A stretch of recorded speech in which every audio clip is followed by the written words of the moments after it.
आइए उसी कथा को आगे बढ़ाते हुए सबसे पहले जानिए कि गिरिराज महाराज थे कौन। कथा तो आपने सुनी है, गिरिराज महाराज थे कौन और क्यों भगवान ने अपना स्वरूप प्रदान किया गिरिराज महाराज को, क्यों गिरिराज महाराज को पूजाया।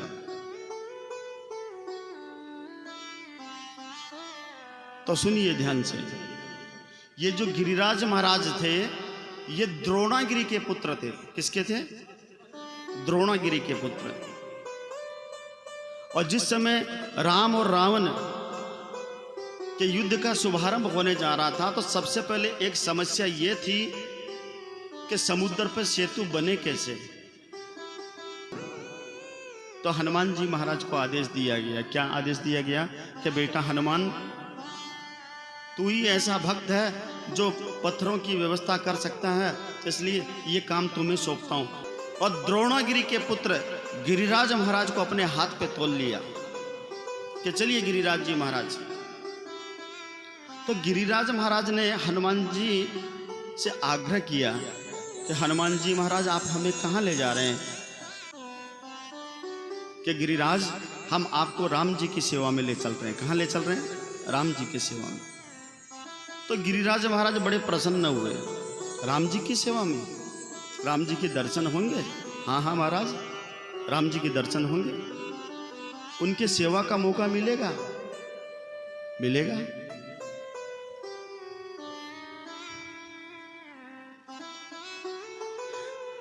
आश्वासन दिया गिरिराज महाराज को और अपने हाथ पे तोलकर जैसे ही हनुमान जी वहां से चले हैं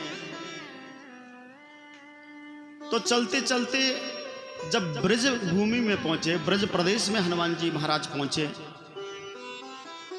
तो राम जी का आदेश मिला कि बेटा हनुमान, सेतु का निर्माण हो गया, अब पत्थरों की जरूरत नहीं है, इसलिए पत्थर लेकर मत आना।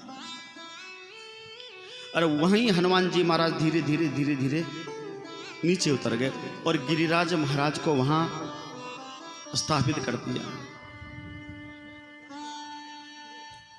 और हनुमान जी जब जाने लगे तो गिरिराज महाराज रोने लगे कि हनुमान जी महाराज, आपने मुझे वचन दिया था, आपने मेरे से प्रतिज्ञा की थी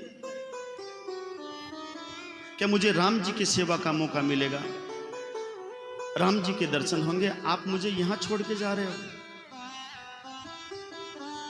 तो हनुमान जी महाराज ने गिरिराज महाराज को समझाया कि गिरिराज जी आप चिंता न करें, मैं राम जी को सारी बात बता दूंगा। हनुमान जी महाराज आए, राम जी के चरणों में निवेदन किया कि प्रभु, मैंने गिरिराज को वचन दिया था, आपने मना कर दिया, मैं ब्रज प्रदेश में उन्हें स्थापित करके आ गया,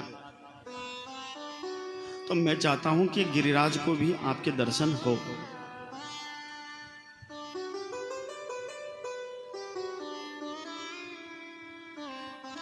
तो राम जी ने हनुमान जी को बड़ा सुंदर उपदेश दिया कि बेटा हनुमान, तू चिंता मत कर, तू वचन दे आयो, कोई बात नहीं है, अभी चल रहा है त्रेता, और जब द्वापर युग आएगा मैं कृष्ण बन के आऊंगा, तो गिरिराज महाराज को कह दो कि मैं अपने ही रूप में तुम्हारी पूजा करवाऊंगा, अपने ही रूप में तुम्हारी पूजा करवाऊंगा। आज ठाकुर जी महाराज देखिए गिरिराज महाराज की पूजन के लिए अपने सभी भक्तों को, सारे ब्रजवासियों को लेकर जा रहे हैं, यहाँ तक कि मैया गैया सब गिरिराज महाराज के दर्शन के लिए, गिरिराज महाराज के पूजन के लिए। पहली बात। दूसरी बात, इंद्र का यज्ञ क्यों बंद करवाया? भगवान ने इंद्र का यज्ञ क्यों बंद करवाया? इंद्र का यज्ञ इसलिए बंद करवाया कि इंद्र को अभिमान हो गया था। इंद्र को क्या हो गया था? अभिमान, कि मैं स्वर्ग का राजा हूं, मैं चाहूं तो बरसात हुए, मैं नहीं चाहूं तो बरसात नहीं हुए। तो इंद्र के मान को भंग करने के लिए, इंद्र को सही राह पर लाने के लिए भगवान ने इंद्र की पूजा बंद करवाई। कथा के माध्यम से कथा के भाव को समझिएगा कि जीवन में कभी अभिमान आना ही नहीं चाहिए। अभिमान का मतलब जानते हो क्या है? अभिमान का मतलब समझते हो? सीधा सीधा सा भाव है, थोड़ा विचार करो। अभिमान मतलब कोई अपन बात कह दिया ना, कोई न जा कहीं के वहां अभिमान मतलब अबारी मान।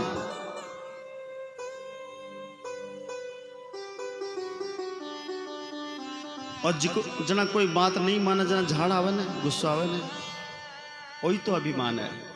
कि मैं कह दियो अभिमान, अभिमान।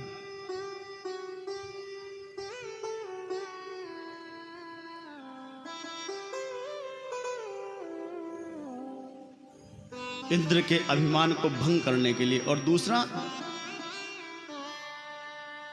भगवान ने अपने बाबा नंद बाबा को ज्ञान दिया है। क्या ज्ञान दिया?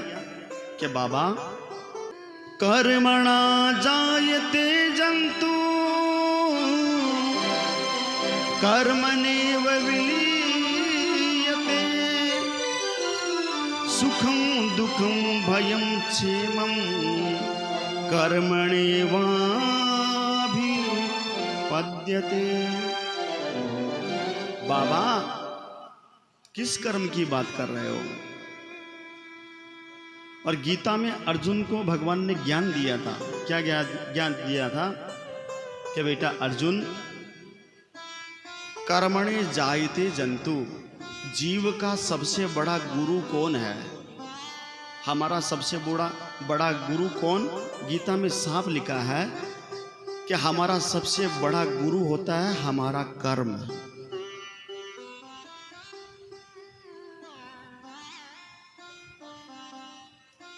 हमारा सबसे बड़ा गुरु कौन है? हमारा कर्म।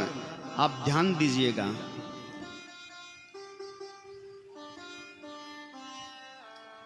सुख दुख हमारे जीवन में आते हैं वो हमारे कर्मों के अनुसार ही आते हैं।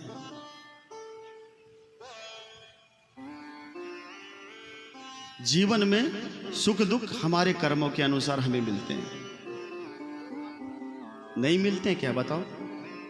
जैसा हम कर्म करेंगे वैसा फल हमें भोगना ही पड़ेगा।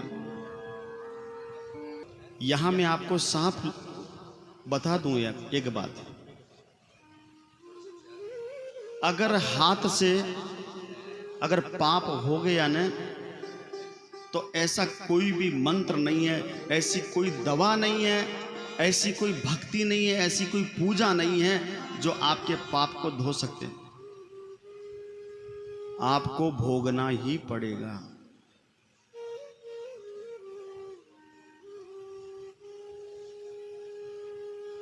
अगर अपने हाथों से पाप हो गया तो तैयार रहो,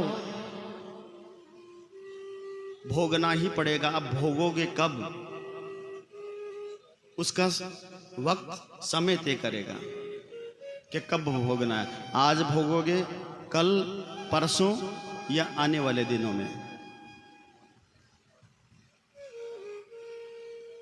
अगर ऐसा नहीं होता ना, तो हमारे देश में बड़े बड़े सेठ लोग हैं, बड़े बड़े पैसे वाले लोग हैं, पंडितों को बिठाकर पूरी उम्र पूजा पाठ करवाते रहे तो उनके पाप धुप जाएंगे।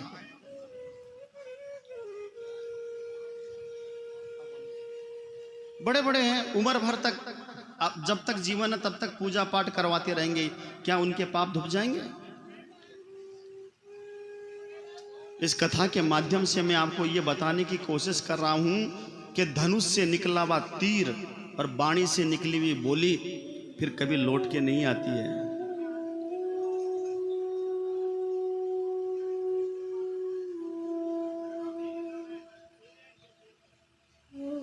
इसलिए भगवान अपने बाबा को कहते हैं, बाबा जीवन में सुख दुख तो कर्मों के अनुसार, कर्मों के अधीन मिले हैं बाबा।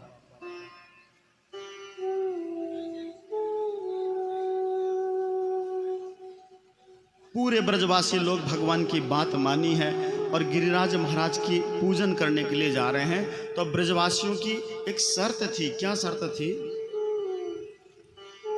क्या गिरिराज महाराज प्रकट होंगे? क्या गिरिराज महाराज हमें दर्शन देंगे?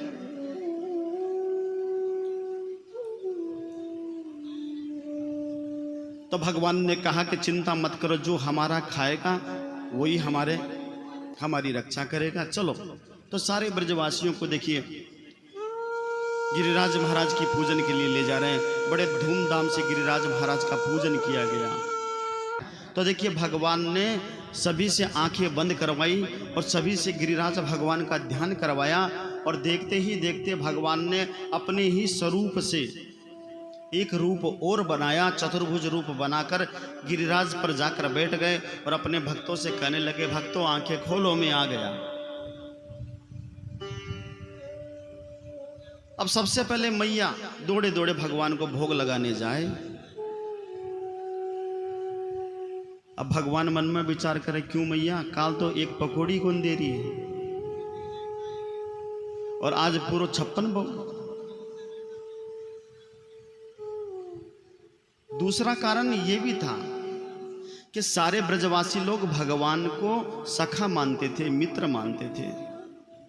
भगवान ये चाह रहे हैं कि ये सारे मुझे सखा मानेंगे, मित्र मानेंगे, तो ब्रजवासियों का उद्धार कैसे होगा? जब तक ये भजेंगे नहीं तब तक पार होंगे कैसे?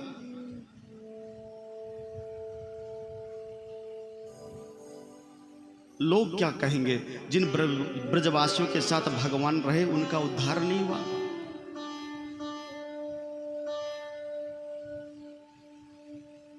तो ब्रजवासियों का उद्धार करने के लिए भगवान ने अपना ही स्वरूप गिरिराज के रूप में पुजवाया। आज भी प्रत्यक्ष रूप में 2 देवता मौजूद हैं। एक तो हनुमान जी महाराज और दूसरे ब्रज प्रदेश में गिरिराज जी महाराज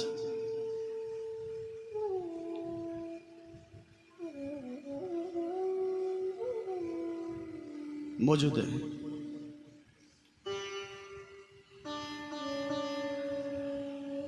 अब बड़े धूमधाम से गिरिराज महाराज का पूजन हुआ। इधर देखिए नारद जी महाराज वीणा बजाते बजाते इंद्र के पास पहुंच गए। आपको मालूम है, एक छोटा सा बालक, एक ब्रजवासी के कहने पर आपकी पूजा बंद कर दी। आपकी पूजा बंद कर दी। इंद्र ने कुछ भी नहीं देखा और मेघमालाओं को, बादलों को आदेश दे दिया। क्या आदेश दे दिया? कि जाओ और ब्रज पे इतनी बरसात करो, इतनी बरसात करो, इतनी बरसात करो कि पूरा ब्रज प्रदेश जल में बह जाए। आया ने अभिमान। और मेघमाला भी इंद्र का आदेश पाकर पूरे ब्रज प्रदेश में घनघोर घटा लग गई, काली पीली हवा चलने लगी। सारे ब्रजवासी लोग घबरा गए, दौड़े दौड़े नंद बाबा के पास आए कि बाबा आपके कहे अनुसार हमने इंद्र का पूजन बंद कर दिया और इंद्र महाराज हमसे नाराज हो गए। अब ये देखो ऊपर कितनी घनघोर घटा लगी है, अब क्या होगा? तो नंद बाबा भी कहने लगे कि हम कन्हैया के पास चले। तो देखिए बाल गोपाल के पास आए, का लाला तेरे कहे अनुसार हमने गिरिराज भगवान की पूजन करी और तूने हमें वचन दिया था कि गिरिराज महाराज, अब कहाँ है तुम्हारे गिरिराज महाराज? तो भगवान ने क्या कहा कि चिंता मत करो, जो हमारो खायो, जो हमारो खायो वही हमारी रक्षा करेगा। चलो गिरिराज महाराज के पास। यहां एक बात मैं कहना चाहूंगा, ध्यान से सुनना। जिसका भी तुम खाओ, सुनना ध्यान से, जिसका भी खाओ तुम, उसके लिए जीवन में कभी बुरा नहीं सोचना चाहिए। जिसका भी तुम खाते हो ना, उसके लिए कभी बुरा सोचना ही नहीं चाहिए। हम खाते भी हैं और बुराई भी करते हैं। करते हो बुराई?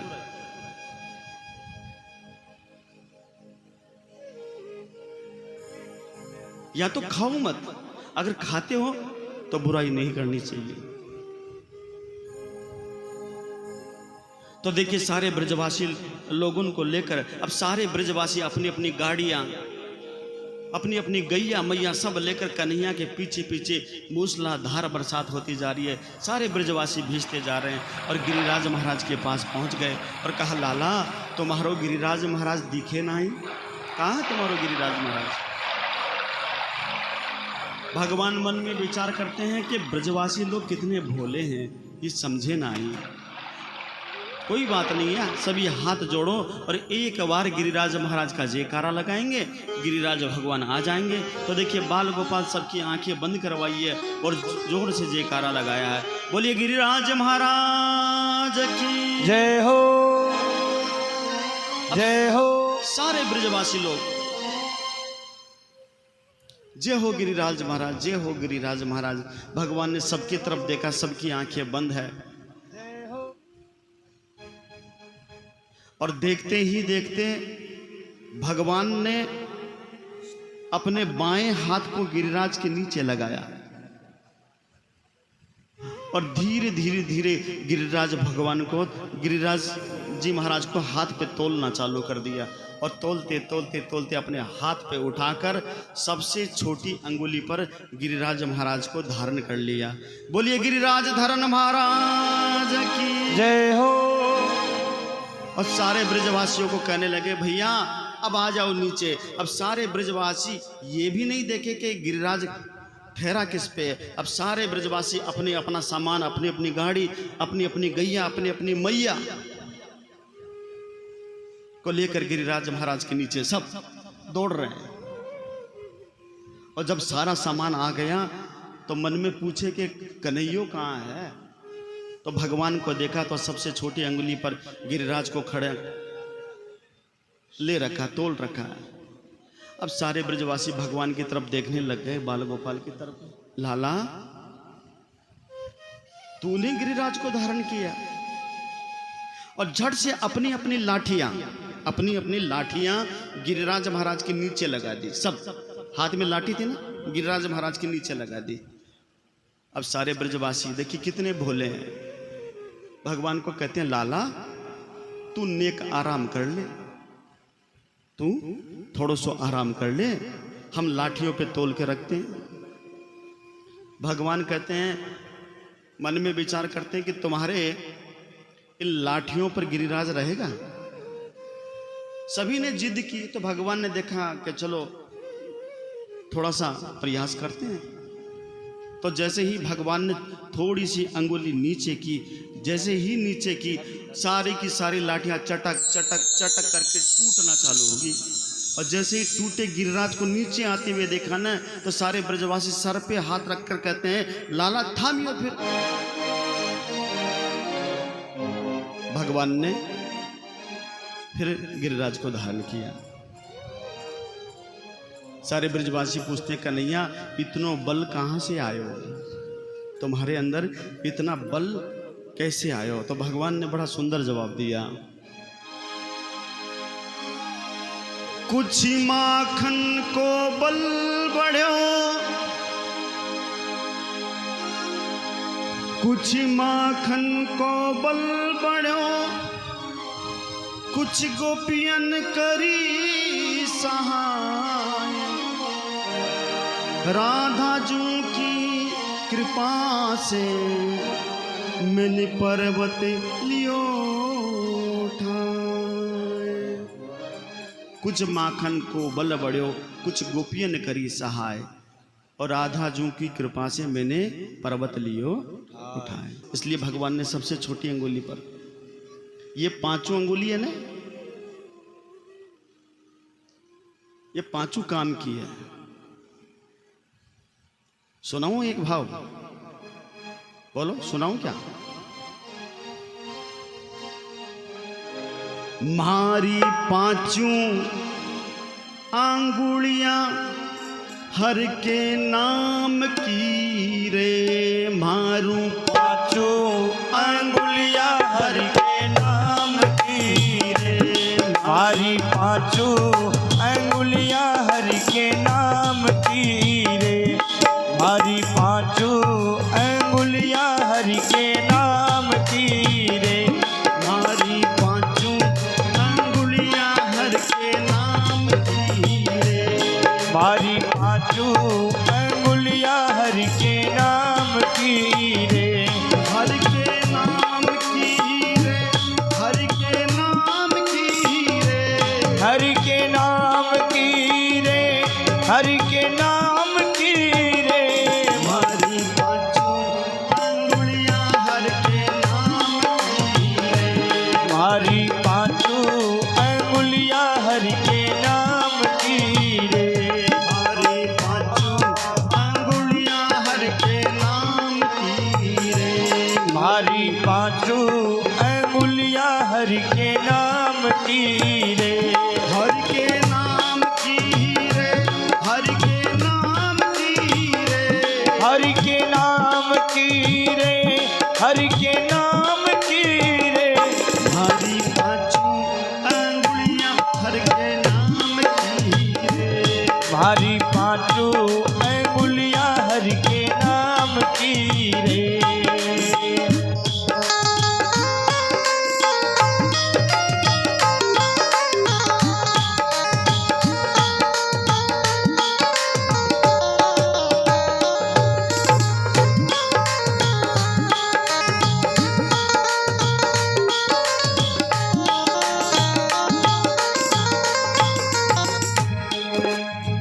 पहली अंगुली बोले मार्गियो बताऊं, पहली अंगुली बोले मार्गियो बताऊं, पहली अंगुली बोले मार्गियो बताऊं, पहली अंगुली बोले मार्गियो बताऊं, मार्गियो बताऊं चारू धाम को रे, मार्गियो बताऊं चारू धाम को रे, मारी पांचों अंगुलियां हर के नाम की रे, मारी पाँचो अंगुलिया हर के नाम की रे, मारी पांचों अंगुलियां हर के नाम की रे, मारी पाँचो अंगुलिया हर के नाम की रे, हर के नाम की रे, हर के नाम की रे, हर के नाम की रे, हर के नाम की रे, मारी पाँचो अंगुलिया हर के नाम की रे।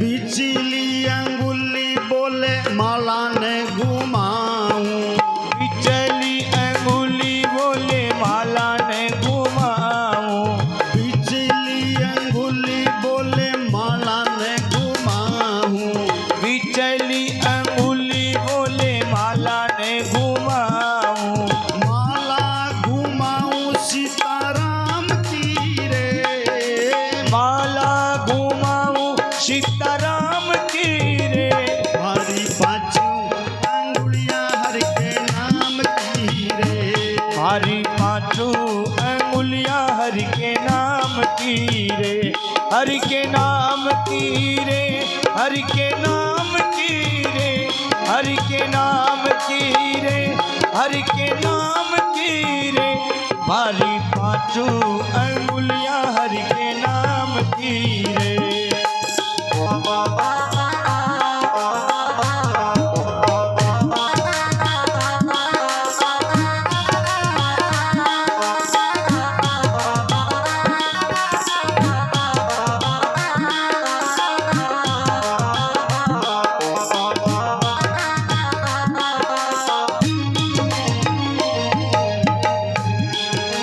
सारे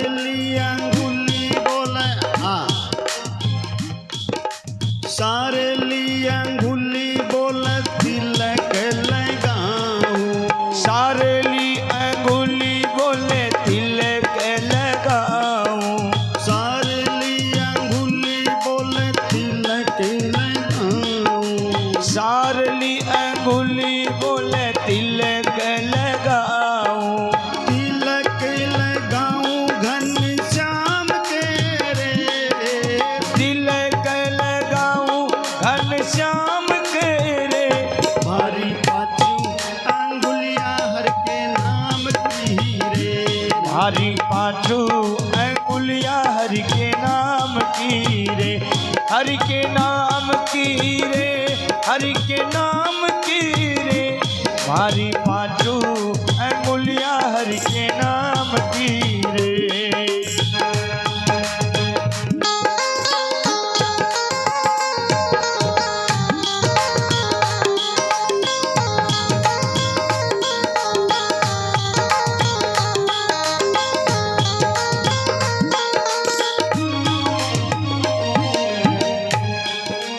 चिटली अंगुली बोल पर्वत न उठाऊं, चिटली अंगुली बोले पर्वत ने उठाऊं, चिटली अंगुली बोले पर्वत न उठाऊं, चिटली अंगुली बोले पर्वत ने उठाऊं, पर्वत उठाऊं मैं तो गोवर्धन को, पर्वत उठाऊं मैं तो गोवर्धन को, भारी पाँचों अंगुलियां हर के नाम की रे, भारी पाँचों अंगुलियां हरि के नाम की रे, हरि के नाम की रे, हरि के नाम की रे, भारी पाँचों अंगुलियां हरि के नाम की रे।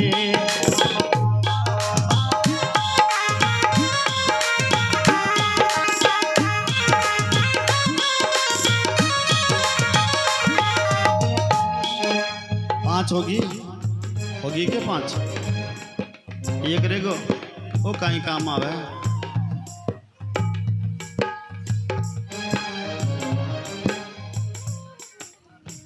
अंगूठों के वह में तो भोग लगाऊं, अंगूठों कवे मैं तो भोग लगाऊं, अंगूठों के वह में तो भोग लगाऊं, अंगूठों कवे मैं तो भोग लगाऊं। अब थे मन में विचार कर अंगूठो भोग किया लगावा है, जब भगवान का भोग लगावा ने, जब टाली पकड़नी पड़ा अपना हाथ में, और जब टाली ने पकड़ाना है ना, इयां लेर अंगूठो ऊपर रहवा फिर इयां बजावा।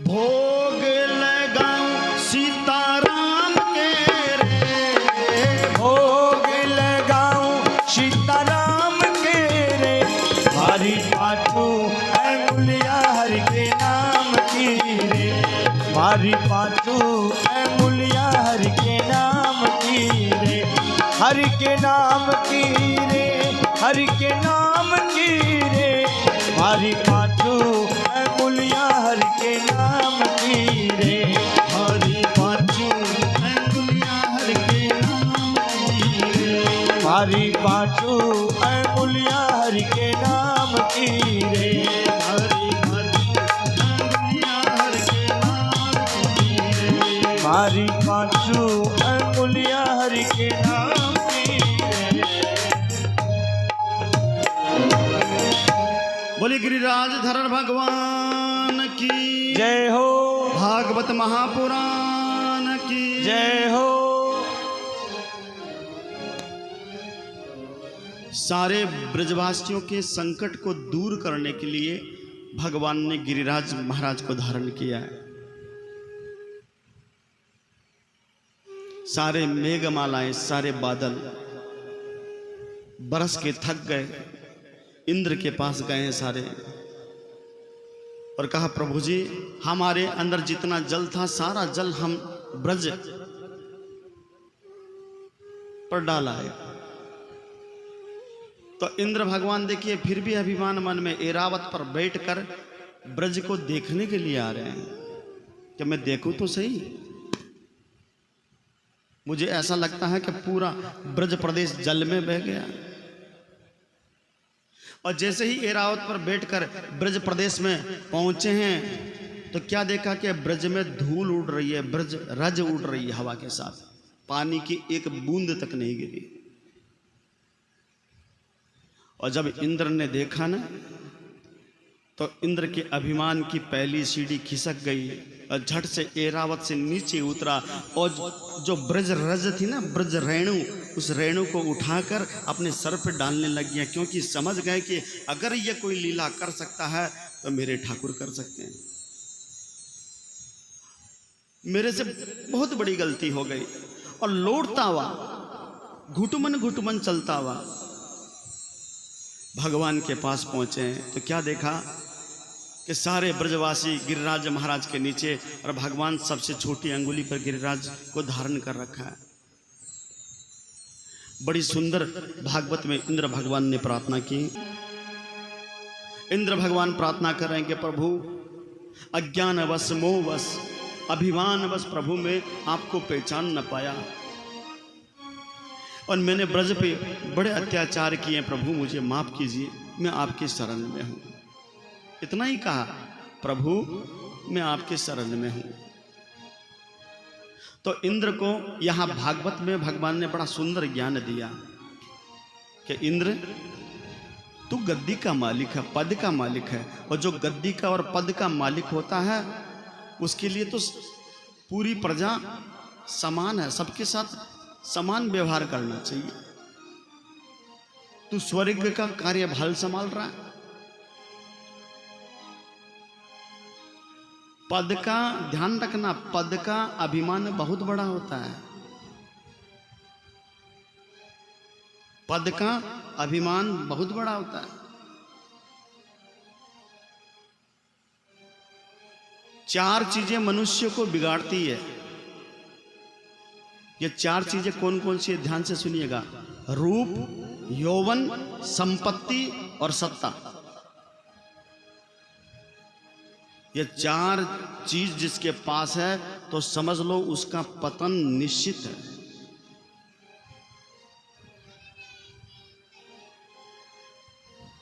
जब तक इन पदों पर आप ध्यान नहीं दोगे तो पतन तो होना ही पड़ेगा। ज्यादा सुंदर बना दिया भगवान ने तो उस सुंदरता से भी बहुत से लोग ऐसे होते हैं पाप करते हैं। यौवन, शरीर में आपके बल दे दिए भगवान ने, अधिक बल आ गया तो उस बल के घमंड में आकर आप लड़ाई झगड़ा करते रहोगे, बल का सदुपयोग नहीं करोगे। बिगड़े या नहीं बिगड़े बताओ। संपत्ति, जब तक घर में पैसे नहीं थे, संपत्ति नहीं थी, विचार करो, एक रोटी भी बड़े भाव से बड़े प्रेम से हम लोग खाते थे, अन्न के कन कन की कदर करते थे या नहीं करते थे? अन्न के कन कन के। पुराने लोगों से पूछो कि महाराज चावल तो खावा नहीं कौन मिलता। होली दीपावली कोई वापरता, और आज हम अन्न की कदर क्या कदर कर रहे हैं। बुरा मत मानना, एक बात कह दूं मैं आपको, हम शादी विवाह करते हैं ना, शादी विवाह देखो आप 5 लाख 7 लाख जो रुपया आपा बाई के जो गिणो घड़ावा या दाई जो करा वो तो सही काम में लाग रहे, बाकी का 20 लाख 30 लाख आपा क्या बर्बाद करा।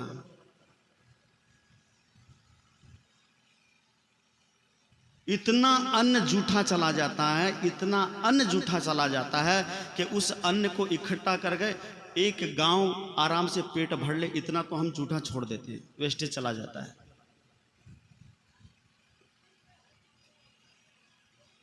दो चीज जीवन में उतार लेना आप, एक संतों का क्षण, अगर सतगुरु के पास संतों के पास जाकर बैठ जाओ ना तो ध्यान रखना एक पल भी बेकार व्यर्थ न जाए, ध्यान रखना। और दूसरा अन्न का कण, थाली में अगर भोजन करते हो ना तो ध्यान रखना कि अन्न का कण व्यर्थ नहीं जाना चाहिए।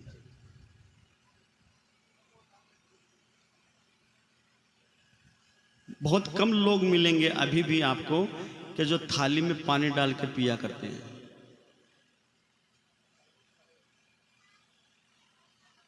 सब रसना के भोगी हैं हम, हमें चाहिए स्वाद। और उस रसना के भोगी में आकर हम अन्न की कदर करना भूल गए। क्यों? हमारे पास है, संपत्ति मिली, उस संपत्ति के अभिमान में व्यक्ति न जाने कितना पाप करता है। उस पैसे से अच्छा कर्म करेगा? बताओ।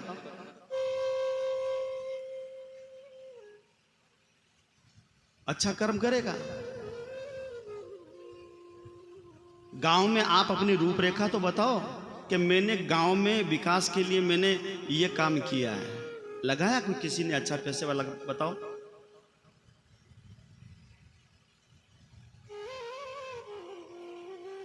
संपत्ति धन हमारे पास आता है, हम कहां बर्बाद करते हैं? देखो, अपनी सबसे पहले तो अपनी सुविधा के लिए हमारी सुविधा होनी चाहिए,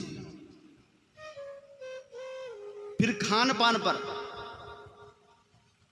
फिर परिवार पर, और फिर बच जाए, लिख लो महाराज 100 रुपया लिख लो।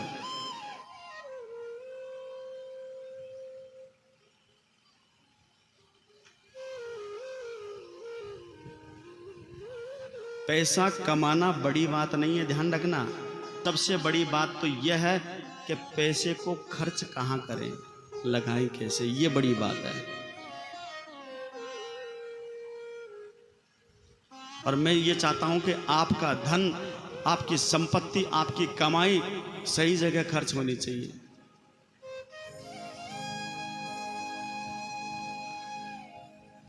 तो संपत्ति आई तो संपत्ति के भाव से जीव बिगड़ेगा। और तीसरा, चौथा है पद। कुर्सी मिल गई,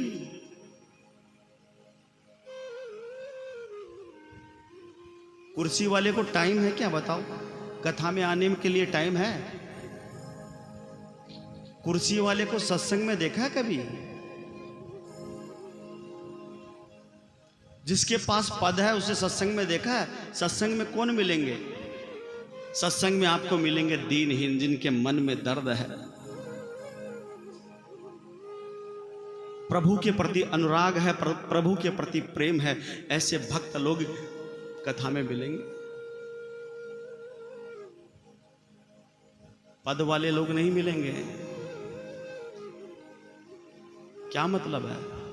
नाम नहीं बताना चाहूंगा। एक जगह कथा सत्संग हो रही थी, हमने जाके आग्रह किया, साहब आप कथा में आना। क्यों महाराज? काई तो रामायण वगैरह काई भागवत है, आजकल तो सर रामलीला सी होगी। अच्छा पद था उनके पास।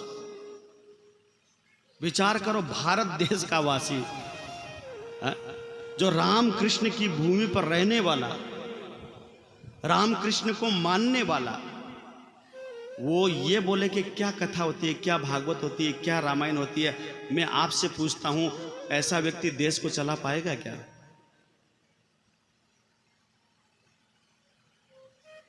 पाएगा? चला पाएगा?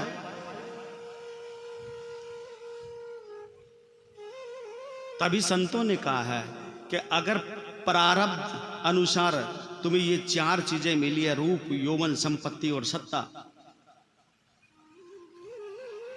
तो उस पद का गुमान मत करो। तुम्हारे प्रारब्ध के, तुम्हारे पिछले जन्म अच्छे थे, उस प्रारब्ध के कारण तुम्हारे घर में सुख भी है, तुम्हारे घर में लक्ष्मी भी है, तुम्हारे पास पद भी है, तुम्हारे पास बल भी है।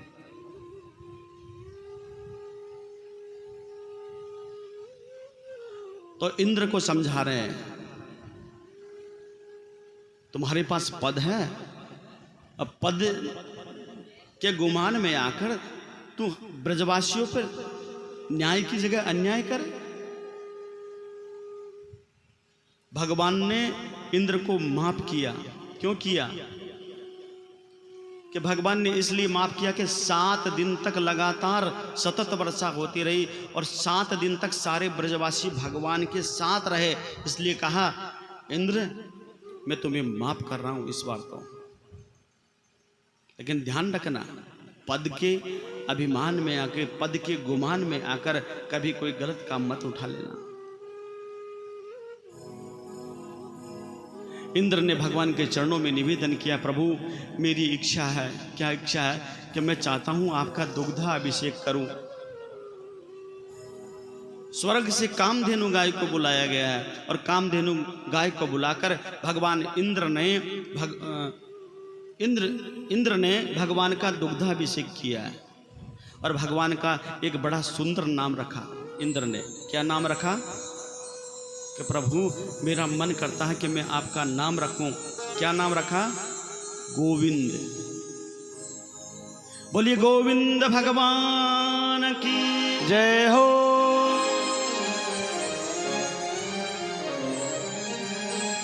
बड़ा प्यारा नाम है गोविंद। गोविंद नाम की महिमा आपको बताऊं मैं आपको। जीवन में कभी भी संकट आ जाए ना, कभी भी कोई तकलीफ आए या संकट आए, अपना और पराया कोई आपका साथ ना दे, एक बार करुणामय होकर आंखें भीगी होनी चाहिए और प्रभु को पुकारना। किस नाम को? हे गोविंद मेरी लाज तेरे हाथ में है। तो मैं ये दावे से कहता हूँ कि भगवान तुम्हारे विश्वास को, तुम्हारे भाव को तोड़ेंगे नहीं। आप कहोगे प्रमाण दो तो मैं प्रमाण भी दे रहा हूँ आपको। यहाँ पे द्रौपदी हरण हो रहा था, भरी सभा में बड़े बड़े धुरंधर धनुर्धर बैठे थे, बड़े बड़े लोग बैठे थे, सब नतमस्तक हो गए। द्रौपदी ने कहा कि मैं छत्राणी हूं, मैं खुद अपनी लाज बचाऊंगी। और जब द्रौपदी भी थक गई तो दोनों हाथ ऊपर करके किसको बुलाया था? हे गोविंद मेरी लाज तेरे हाथ में है, तू मेरी रक्षा कर। उसी समय गोविंद साड़ी का रूप लेकर, साड़ी बिच नारी है, नारी बिच साड़ी है, साड़ी बिच नारी है। प्रेम से कहिए श्री राधे। श्री राधे। गोविंद नाम में बड़ी ताकत है और शास्त्रों में तो यहाँ तक भी कह दिया कि जीवन में एक बार अगर गोविंद नाम अगर मुख से निकल जाए तो सारे पाप तत्क्षण नष्ट हो जाते हैं, सारे पाप तत्क्षण नष्ट हो जाते हैं। बोले गोविंद का नाम बोले, बोला एक को मतलब तो पाप करेड़ा है।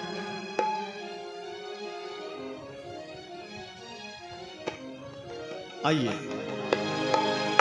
गोविंद जय जय गोपाल जय जय, गोविंद जय जय गोपाल जय जय, गोविंद जय जय गोपाल जय जय, गोविंद जय जय गोपाल जय जय, राधा रमन हरि गोविंद जय जय, श्री राधा रमण हरि गोविंद जय जय, गोविंद जय जय गोपाल जय जय, गोविंद जय जय गोपाल जय जय, गोविंद जय जय गोपाल जय जय, गोविंद जय जय गोपाल जय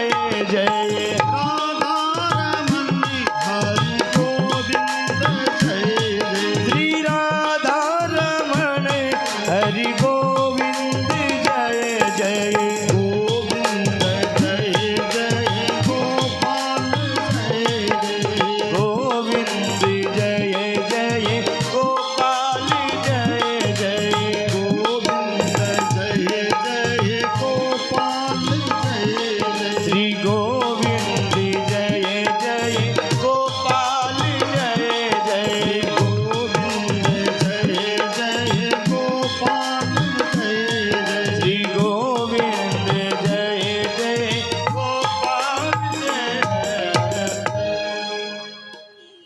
गोविंद जय जय गोपाल जय जय सबसे बड़ा संकीर्तन है। समय मिले ना तो गाया करो बैठकर। गोविंद नाम की महिमा बड़ी है, बड़ी शक्ति है गोविंद नाम में।